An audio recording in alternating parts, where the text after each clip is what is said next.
Salut à tous les visionnaires, bienvenue dans les Actus Crypto du jour. On est le 12 novembre 2025 et aujourd'hui on a un programme chargé. Le Bitcoin repasse sous les 102 000 $, la Fed divise les marchés, l'Europe rassure sur la régulation et les États-Unis s'apprêtent à redéfinir la classification des tokens. Mais attention, derrière ces gros titres se cachent des signaux profonds sur l'état réel du marché crypto.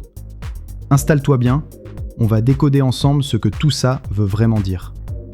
On commence bien sûr par le Bitcoin et c'est une journée compliquée pour le roi des cryptos.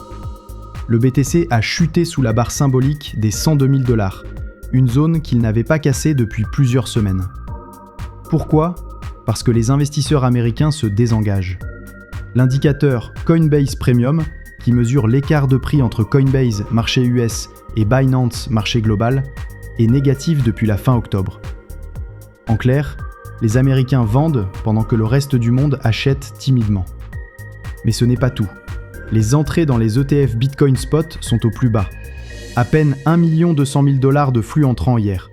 C'est ridicule quand on sait qu'on tournait autour de 400 à 600 millions début octobre. Et pour enfoncer le clou, une adresse dormante depuis plus de 15 ans a vendu environ 11 000 BTC, soit 1,3 milliard de dollars. Une vente massive qui a refroidi les marchés et alimenté la peur. Sur le plan on-chain, les données de Glassnode confirment ce sentiment d'essoufflement. La demande est en baisse, le momentum s'affaiblit, mais les long-term holders, ceux qui détiennent depuis plus de 155 jours, continuent d'accumuler tranquillement. Autrement dit, les mains faibles sortent, les mains fortes renforcent. Techniquement, Bitcoin évolue dans une zone de consolidation étroite, entre 150 000 et 104 000 $. C'est une fourchette clé. En dessous, le marché peut accélérer à la baisse. Au-dessus, il peut relancer une reprise rapide. Les analystes de Citi soulignent que le BTC est désormais en dessous de sa moyenne mobile à 200 jours, un signal qui décourage souvent les fonds institutionnels à court terme. Mais sur le long terme, rien n'est brisé. En toile de fond, on a bien sûr la Réserve fédérale américaine qui reste divisée sur la direction à prendre. Certains membres plaident pour baisser les taux dès décembre afin de soutenir la croissance, tandis que d'autres veulent maintenir la pression pour éviter le retour de l'inflation. Résultat, le marché crypto est dans le brouillard. L'incertitude monétaire, c'est le pire carburant possible pour les actifs risqués. Et aujourd'hui, le Bitcoin, l'Ethereum et les altcoins paient cette indécision de plein fouet. On est dans une phase typique de risk-off. Les investisseurs se replient sur les actifs sûrs et la crypto, elle, fait une pause. Mais rappelons-le, historiquement, les phases d'hésitation monétaire sont aussi celles où les positions long terme se construisent. Ceux qui ont acheté la peur en 2020 ou en 2022 s'en souviennent encore. Pendant que le marché corrige, l'Europe avance dans la régulation. L'autorité bancaire européenne, EBA, a déclaré aujourd'hui que le cadre MiCA, Markets in Crypto Assets Regulation, est suffisant pour encadrer les stablecoins. Pas besoin de nouvelles lois, juste des précisions, notamment sur le modèle dit multi-émission, c'est-à-dire quand un stablecoin est émis à la fois dans et hors de l'Union européenne. Concrètement, ça veut dire quoi ? Que les émetteurs de stablecoins doivent avoir 100% de réserves liquides, publier des audits réguliers et garantir une transparence totale. Les premiers volets du MiCA sont déjà en place depuis juin 2024, et les plateformes d'échange, elles, devront se mettre en conformité d'ici décembre 2000.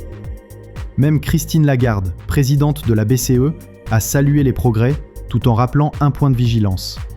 Les stablecoins étrangers pourraient encore poser problème si leurs réserves ne couvrent pas les rachats massifs en euros.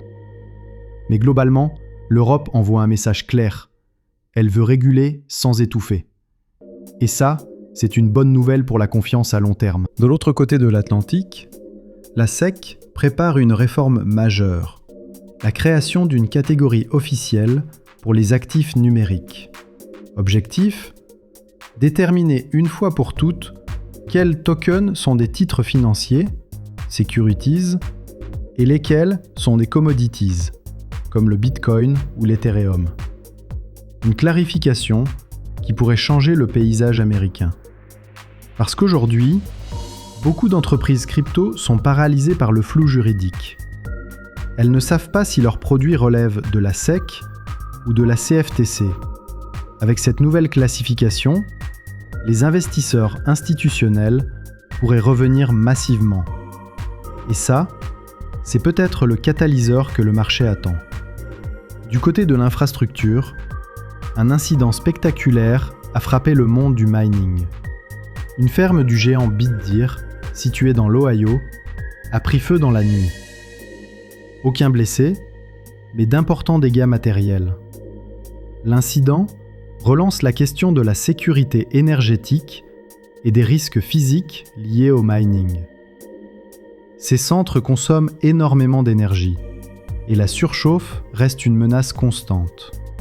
Pendant ce temps, le fabricant Auradine dévoile ses nouveaux ASIC Teraflux, avec une efficacité énergétique record de 9,8 joules par terahash. C'est énorme. Plus de puissance, moins de consommation. On entre dans une nouvelle ère, celle du minage éco-performant. Le marché global des cryptos recule de 2,8% sur 24 heures, pour une capitalisation d'environ 3500 milliards de dollars. L'indice Fear and Greed tombe à 24, ce qui correspond à un niveau de peur extrême. Mais, selon une étude publiée par MarketWatch, 61% des investisseurs professionnels déclarent vouloir augmenter leur exposition dans les 6 prochains mois. C'est paradoxal, mais classique. Quand tout le monde a peur, les investisseurs intelligents accumulent. C'est exactement ce qui s'est passé avant les grands bull runs de 2017, 2020 et 2023.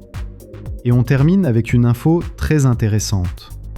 Selon un rapport de Reuters, les actifs crypto à rendement, comme le staking ou les produits DeFi, ne représentent encore que 8 à 11% du marché.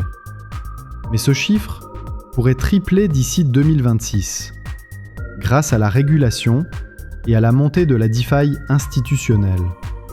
Des produits plus transparents, plus sûrs et surtout plus attractifs pour les investisseurs traditionnels. On parle ici d'un secteur qui pourrait fusionner dans les années à venir la finance classique et la finance décentralisée. Et ça, c'est peut-être la plus grande révolution silencieuse du moment. En résumé, Bitcoin sous pression, la Fed divisée, l'Europe rassure, la SEC prépare une réforme clé, le mining innove malgré les risques, et les investisseurs institutionnels se préparent à revenir. Le marché est tendu, oui, mais les fondations, elles, restent solides. Et souvent, c'est dans ces moments calmes que se construisent les prochains sommets. Voilà, c'était les actus crypto du jour du 12 novembre 2025. Si tu veux soutenir le format, like, abonne-toi et partage autour de toi. Et surtout, reste curieux, reste patient et continue de penser comme un visionnaire.